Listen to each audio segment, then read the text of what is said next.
He left his college dorm in the middle of the night, and hours later his car was found wrecked at the bottom of a cliff. But Bryce Laspisa wasn't there, and he hasn't been seen since. A crash with no driver. The disappearance of Bryce Laspisa.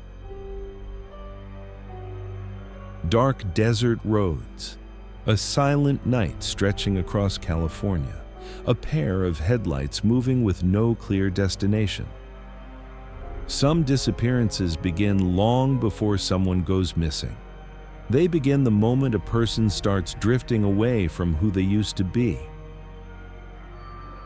19-year-old Bryce Laspisa had always stood out, not just because of his bright red hair, but because of his energy. He was a graphic design student at Sierra College, the kind of kid people described as fun, creative, open, and easy to be around. He had a girlfriend, Kim. He had close friends. He had a supportive family waiting for him in Southern California. And until the final week of August 2013, nothing suggested his life was about to spiral into one of the strangest disappearances in recent history. But that week, something shifted. Friends were the first to notice. What they saw wasn't dramatic at first. It was subtle. A strange discomfort under the surface. A kind of hollow stillness in Bryce's eyes. Then, almost overnight, the changes intensified. He wasn't sleeping. He seemed restless, jittery. He skipped classes. He stayed up late drinking. He stared into space for long stretches, unaware of time passing. He made odd, final-sounding comments to friends. To one friend he said, out of nowhere, "You're a great person. Thank you for everything." It sounded like a goodbye, but no one recognized it at the time. He told Kim without warning that he wanted to break up. He didn't explain why. He couldn't explain why. And then came the most unsettling message.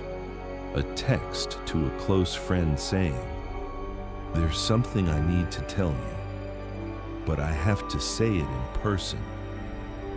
Whatever that something was, Bryce never got the chance to say it. Later, friends mentioned a disturbing detail. Bryce had reportedly started taking Vivance, a powerful stimulant prescribed for attention disorders.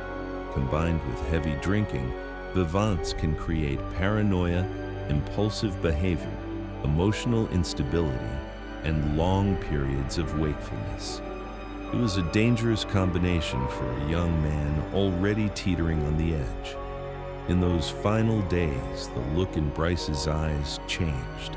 It wasn't sadness, it wasn't anger, it was emptiness, like he was drifting away from himself. On the evening of August 28th, Bryce drove to see Kim at her apartment. She opened the door, took one look at him, and felt a rush of fear. This wasn't the Bryce she knew. Something was off. Deeply, unmistakably off. His expression was flat, almost emotionless. His voice sounded detached. His movements were slow and robotic. Kim made a firm decision. She refused to let him drive. She actually took his car keys and hid them so he wouldn't get behind the wheel. Bryce snapped. He became angry, an anger Kim described as unfamiliar and unsettling. Unable to calm him down, Kim called Bryce's friend Sean. Sean drove all the way to Kim's place, retrieved the keys, and handed them back to Bryce. But later, Sean would tell police something chilling. "I'd never seen him like that. His eyes were empty, like he wasn't really there." Despite everything, Bryce got into his car, and sometime after midnight, he pulled onto the highway. He did not go home. He did not go back to school. He drove into the night toward a place no one expected. This was the moment everything stopped making sense. Just after 2 a.m., Bryce's GPS location stopped near Buttonwillow, California, a tiny town off Interstate 5. Not a destination, not a rest stop, just a random point near a truck stop and a few open fields. Bryce parked his car there, and for the next 13 hours, he barely moved. At 5 a.m., his mother Karen called. His voice was calm, almost too calm. "I'm fine," he said. "Everything's okay."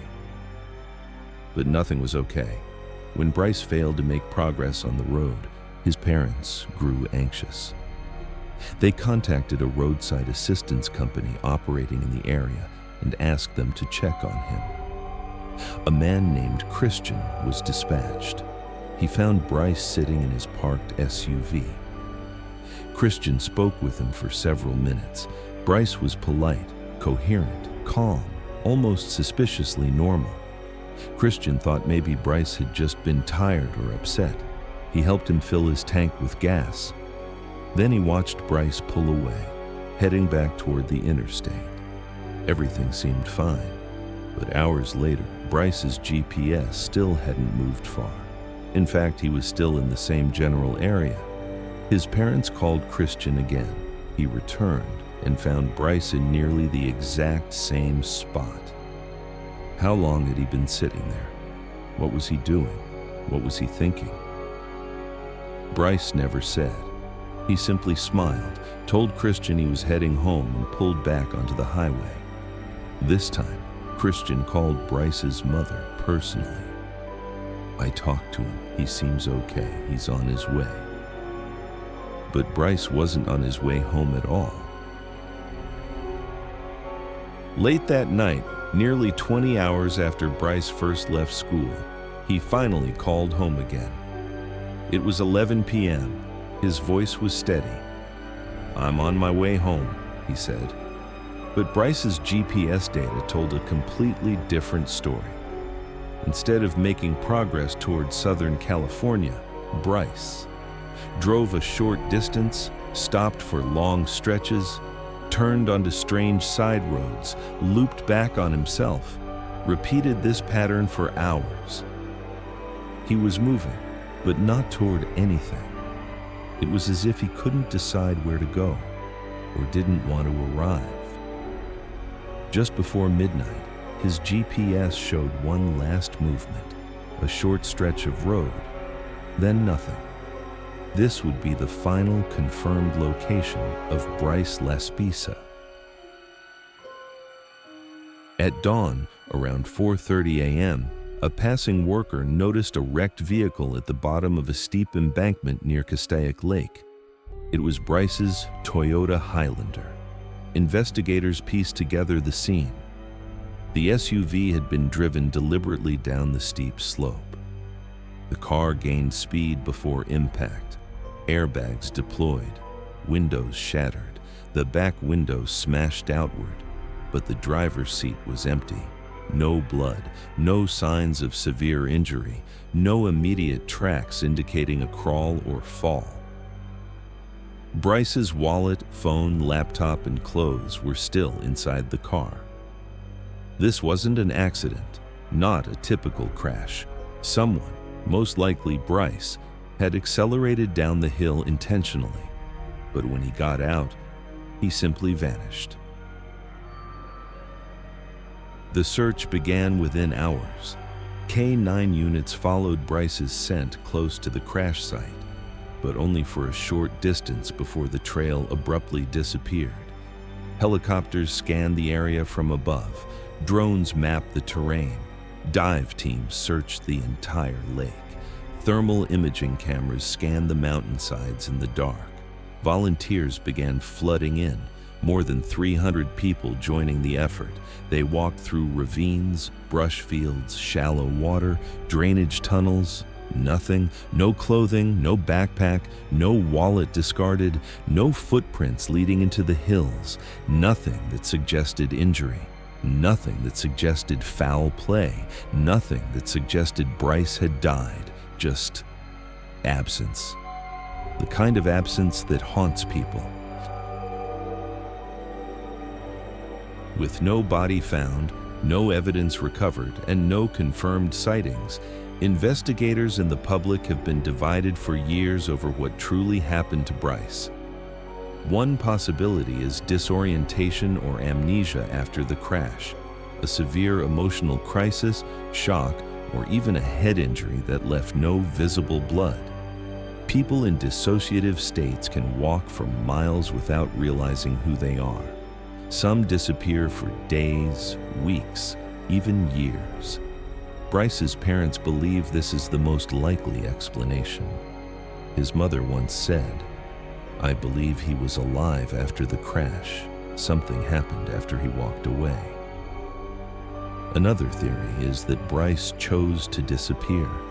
His strange behavior, the unsettling goodbye comments, the sudden breakup attempt, the 13 hours spent waiting in Buttonwillow, and the intentional crash, all of it could suggest a voluntary disappearance.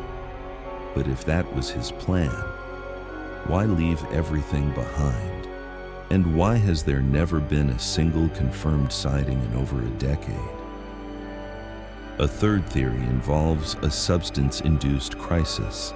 Vivans combined with alcohol can create hallucinations, paranoia, impulsivity, disorientation, panic, and long periods of sleeplessness where judgment is severely impaired. Bryce's erratic choices throughout that night line up disturbingly well with this possibility. Some believe foul play cannot be ruled out completely. There is no direct evidence, but the area around Castaic Lake is remote, silent at night, rugged, difficult to navigate. If Bryce encountered someone after walking away from the crash, that encounter left no trace. And finally, there's the possibility of a tragic accident. He may have fallen into a ravine, slipped into thick brush, wandered into an inaccessible area, or collapsed from exhaustion. Yet, despite extensive searches, nothing was ever found. More than 11 years have passed, no confirmed sightings, no remains, no belongings, no new evidence. Bryce's case remains one of California's most baffling open mysteries. His parents still search. Every anniversary, they visit the crash site. They check missing person reports. They hold on to one belief, that Bryce survived the crash. But something happened after he stepped into the darkness, and until the missing piece is found, this story will remain an echo, a question with no answer. He left behind a trail of fragments of that never added up. The calls that sounded calm but never matched his path. The crash with no driver, and a silence that began the moment he walked away. Some say he left by choice, others believe he lost himself in the darkness. But the truth is still out there, somewhere beyond the last signal and the crushed metal at the bottom of that hill. And until that truth is found, Bryce's story will continue to echo. Next on True Echoes. A case that divided an entire nation. A little girl vanished and the world turned on her mother. A missing child, a young mother, and a trial that became a spectacle. The Casey Anthony story, where truth and performance collided. The truth coming soon on True Echoes. Stories don't end, they echo. If you were standing at the edge of that night, what would you have done differently? What detail changed your mind? Leave a note below. I read everyone, and when you're ready, follow the trail to the next chapter and step into the echoes of truth.